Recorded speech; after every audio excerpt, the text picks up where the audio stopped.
welcoming the arrival of Venerable Dr. K. Dhammananda. Please rise.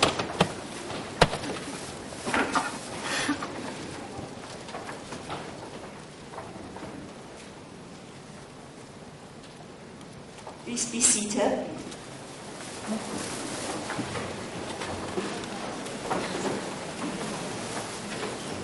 Thank you, Brother Daniel Liu, for the lovely songs. All songs, religious songs, are very soothing to the mind. It has this calming effect, I suppose because of the words. Thank you very much. If we have more time, we would love you to sing more. Thank you. Okay, may I just briefly walk you through tonight's program. Immediately after this, the VP, the Vice President of Singapore Buddhist Mission, Brother Liu, will address you. Following this will be the talk and the Q&A sessions, and then we'll wrap up the night's program with blessings from the Mahasangha. Okay, Brother Liu, please. Thank you.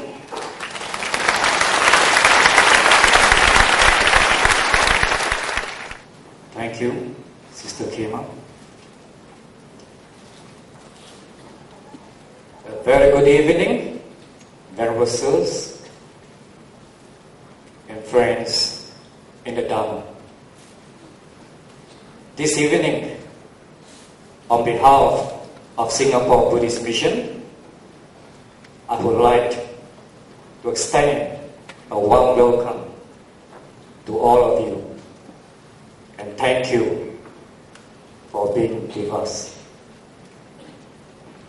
Singapore Buddhist Mission was established in 1982 with the objectives to spread the sublime teachings of the Buddha and also to promote Buddhist cultures and moral values.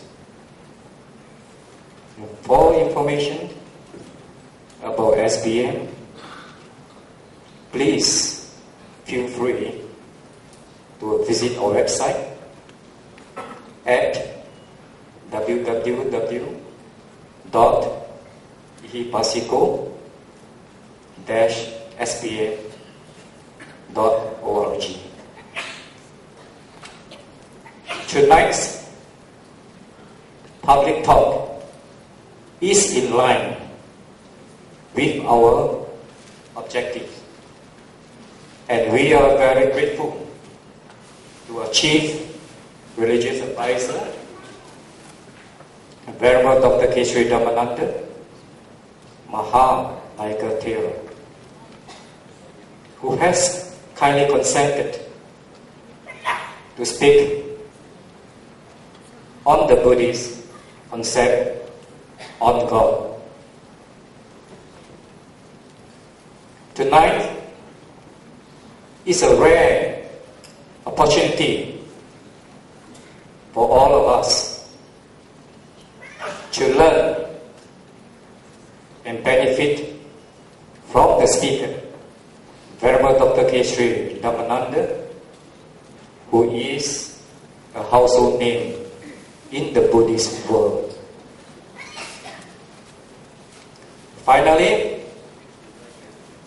I would like to thank our resident monk, Venerable Dhammika, and all our fellow Buddhists who have contributed their time and effort to make this event a success. Thank you once again, and do have a pleasant and fruitful evening. Thank you.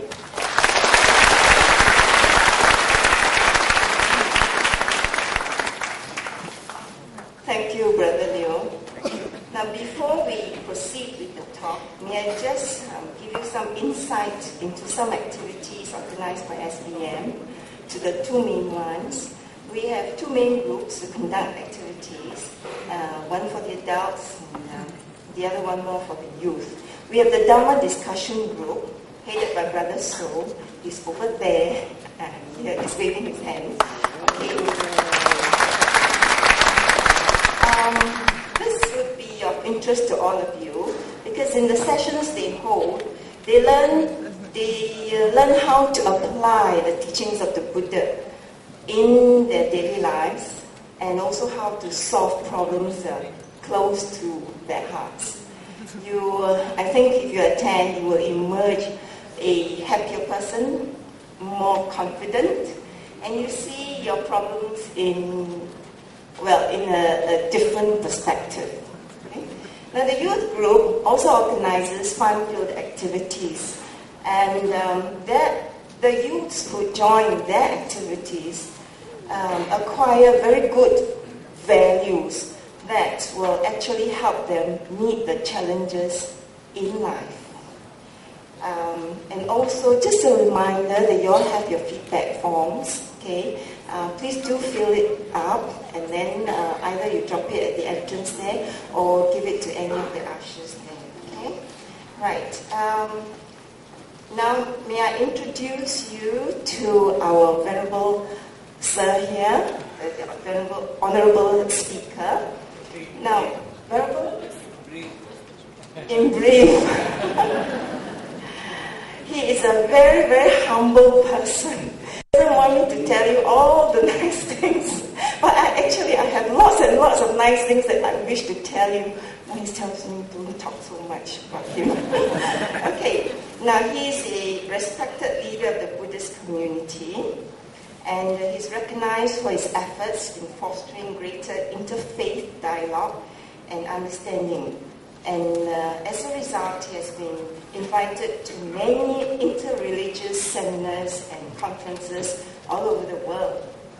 He's also a prolific writer with well over 74 publications in his name, some of which were translated into different languages by request. Okay?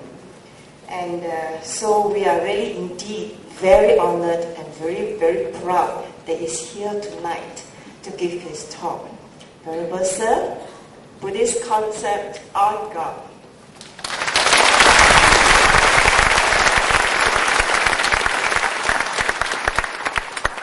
Venerable members of the Mahasangha, dear friends, thank you very much for having invited me once again to give a religious talk here by the Singapore Buddhist Mission. Many years ago, we have formed this Singapore Buddhist Mission to teach Buddhism, but not to convert others into Buddhism. That is the main purpose of this religion. I have been working in Malaysia for the last 51 years to promote Buddhism. But I have not converted even one man into Buddhism. What a failure.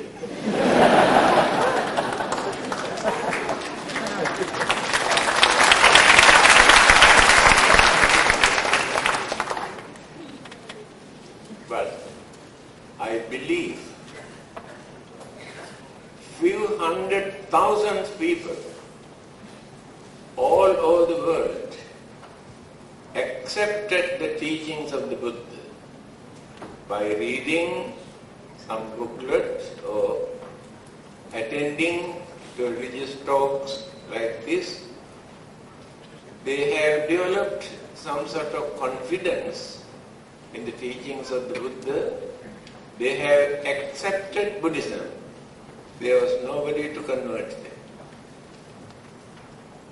Today, our topic is very controversial, very sensitive, but very meaningful topic. Buddhist concept about God. In simple language, whether Buddhists believe in God or not. Today you can find the answer.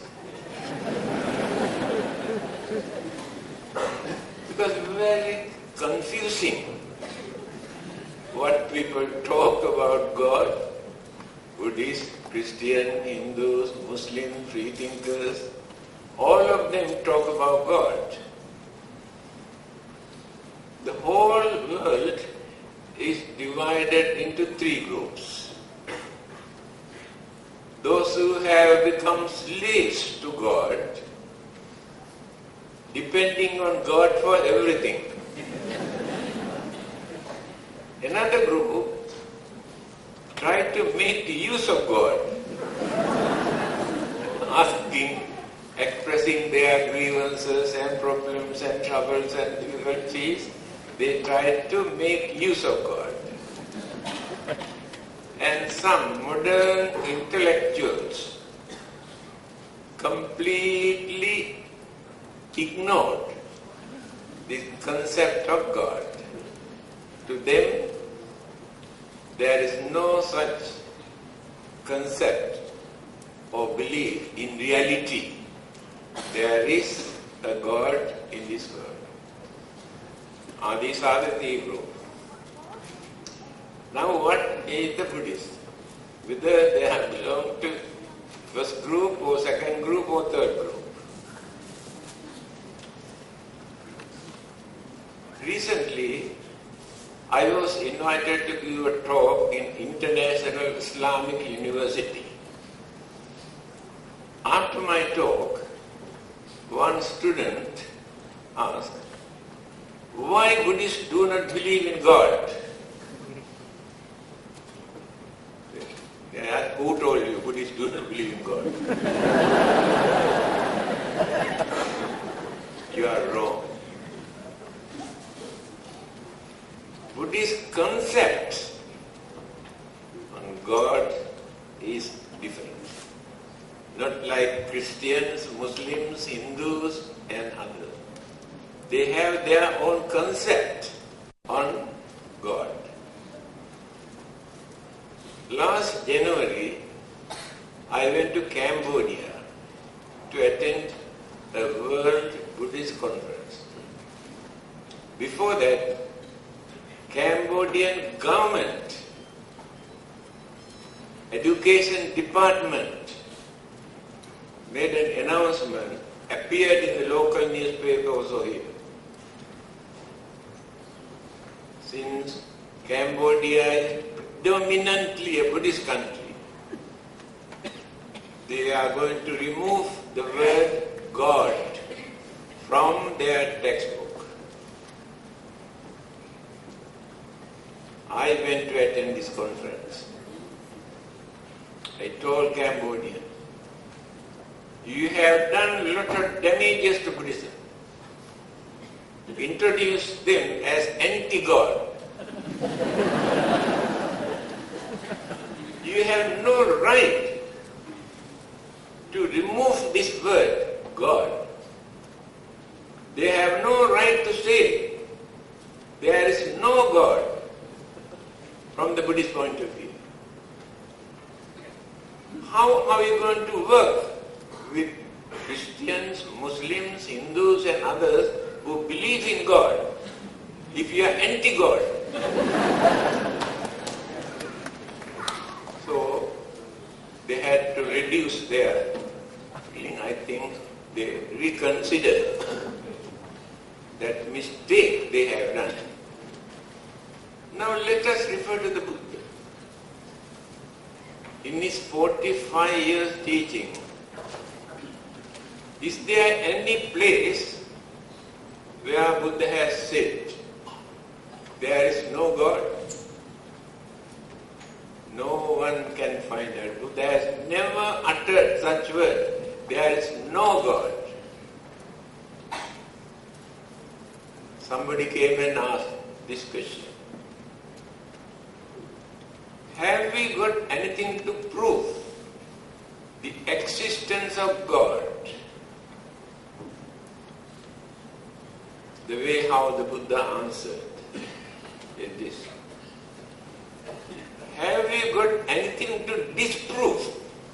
instead of God.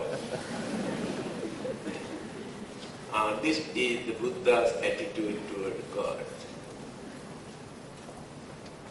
When the Buddha appeared in India, more than 2,500 years ago, do you know how many gods were there in India at that time? 33 millions. The whole day and night, without working, what they were doing? Worshipping, praying, offering, chanting in the name of God. When the Buddha appeared, he explained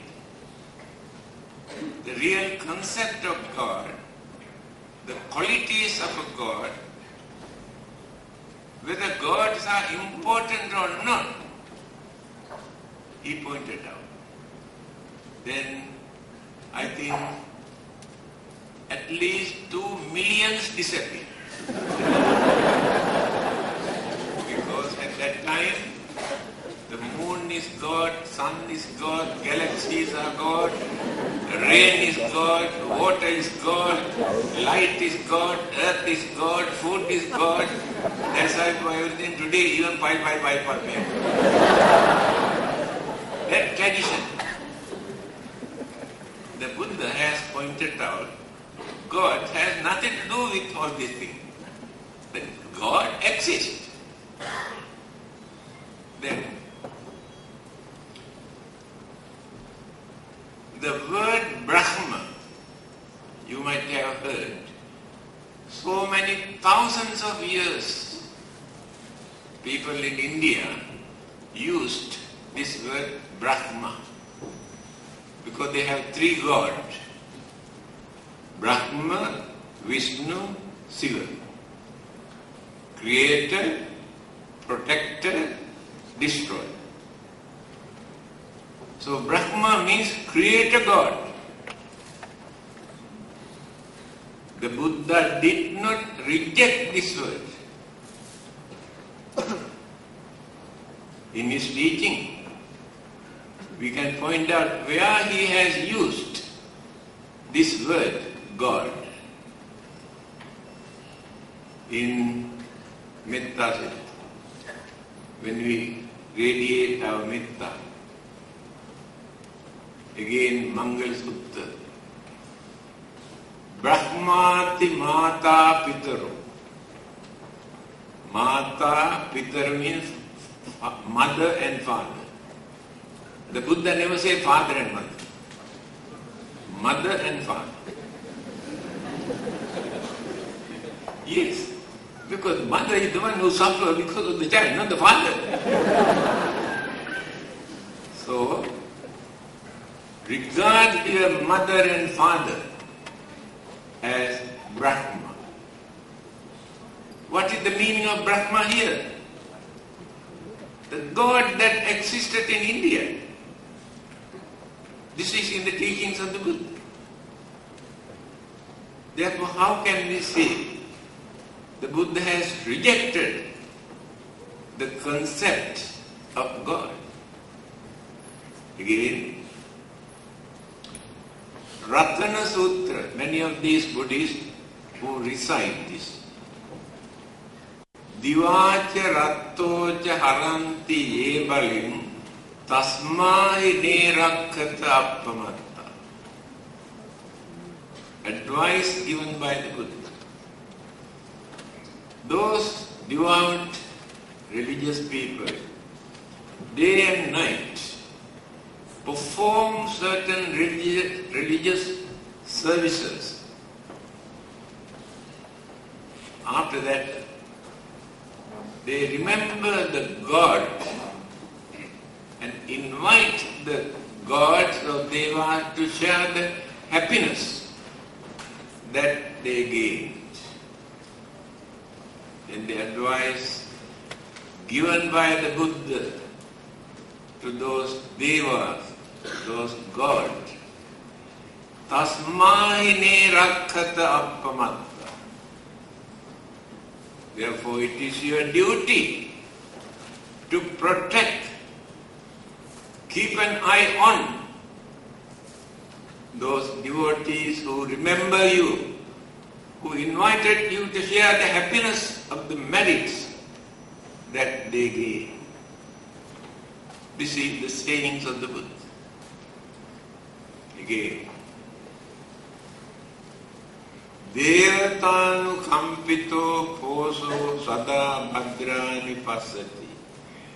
I am giving this quotation directly from the teachings of the Buddha for you to understand the Buddhist attitude towards God. If you try to invite the Devas, to communicate the Devas, Devas always keep an eye on you for your protection and for you to avoid misfortune, accidents, because you get the support from the Devas. This is the Buddhist attitude towards God. Now let us analyze the meaning of this word God. The followers of many religions believe that God created this world. That God protects this world. And one day God will destroy this world. The Buddha rejected this. World was not created by the Buddha. Modern scientists, psychologists, intellectuals all over the world believe this world was not created by the God. Then human beings were created by the God. Do you know? 1998, there was a very big article in the Straits Times, nearly half a page. Pope John announced human beings were not created by the God. They come into existence due to gradual development of evolution. You can refer to State Times and get the quotation. Pope John. Then Archbishop of Kuala Lumpur, Sota Fernandez, is a very good friend of mine. 3 days ago also he came to the temple to see me. As soon as he entered into my room, he said, "Please bless me." Yes. When I went to the church to attend some meeting, he comes and blessed me. On his birthday, he invited Christians, Hindus, Muslims, Buddhists, and all of them, after speaking few words, they say, "May God bless you." After speaking few words, I also said, "May the Buddhist God bless you."